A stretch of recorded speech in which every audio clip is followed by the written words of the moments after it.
Bagaimana kabar student teacher hari ini?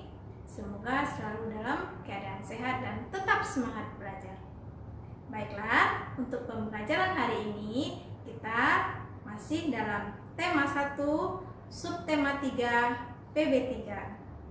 Nah, kali ini kita akan membahas tentang pengaruh kondisi geografis Indonesia sebagai negara maritim. Indonesia merupakan negara maritim. Negara maritim adalah negara yang memiliki perairan yang luas.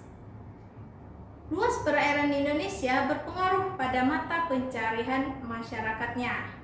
Masyarakat yang tinggal di daerah pesisir biasanya memiliki mata pencarian sebagai nelayan, petani garam, petani kelapa, pembudidaya mutiara, pedagang ikan, pemandu wisata, dan lain sebagainya.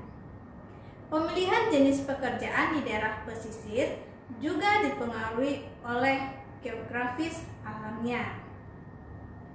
Tidak hanya mempengaruhi kondisi ekonomi, negara maritim juga mempengaruhi kondisi sosial masyarakatnya, seperti pertukaran budaya. Pertukaran budaya terjadi saat melakukan masyarakat jual beli.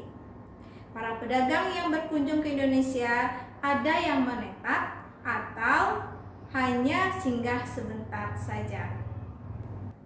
Pedagang yang menetap akan membawa adat budaya dari daerah asalnya.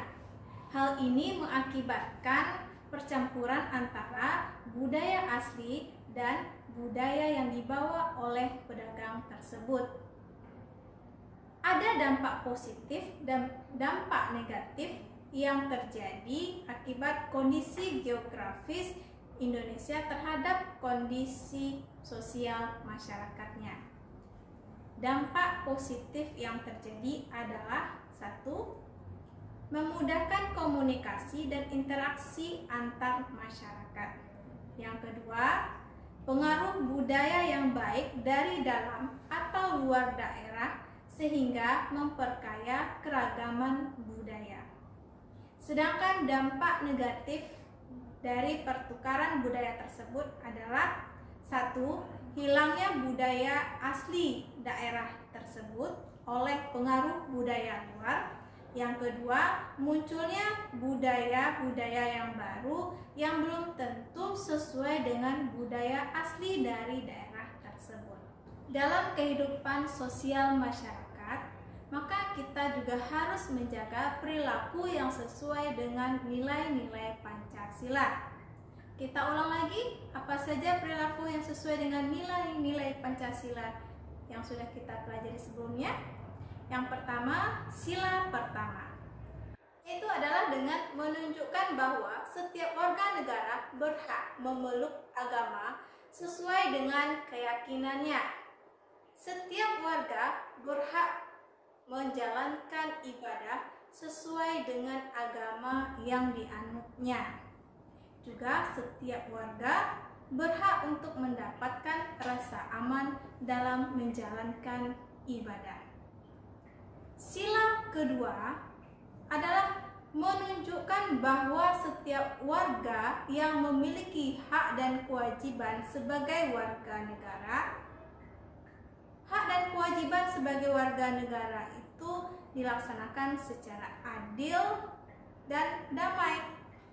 Selain itu, setiap warga negara mempunyai sikap tenggang rasa dan bertoleransi dalam menjalankan ibadahnya. Sedangkan menurut sila ketiga adalah menunjukkan setiap warga negara diharuskan mencintai tanah air dan menjaga rasa persatuan dan kesatuan dalam keragaman suku, agama, dan budaya. Sedangkan sila keempat menunjukkan setiap warga negara harus mengutamakan kepentingan negara dan masyarakat, tidak memaksakan kehendak kepada orang lain, mengutamakan hasil musyawarah setiap mengambil keputusan, dan musyawarah pun dilakukan secara mufakat. Sedangkan sila kelima Pancasila adalah dengan menunjukkan setiap warga negara harus memiliki sikap gotong royong dan peduli antar sesama. Nah, student teacher masih ingat tentang menentukan ide-ide pokok dalam sebuah paragraf atau wacana? Ya, apa yang pertama kita lakukan? Kita harus membaca wacana tersebut dengan baik, kemudian tentukan ide pokok dari masing-masing paragrafnya. Sampai di sini dulu pembelajaran kita hari ini, student teacher. Semoga student teacher dapat paham apa yang sudah teacher sampaikan tadi. Sampai jumpa di pembelajaran selanjutnya. Tetap semangat belajar di rumah. Sampai jumpa.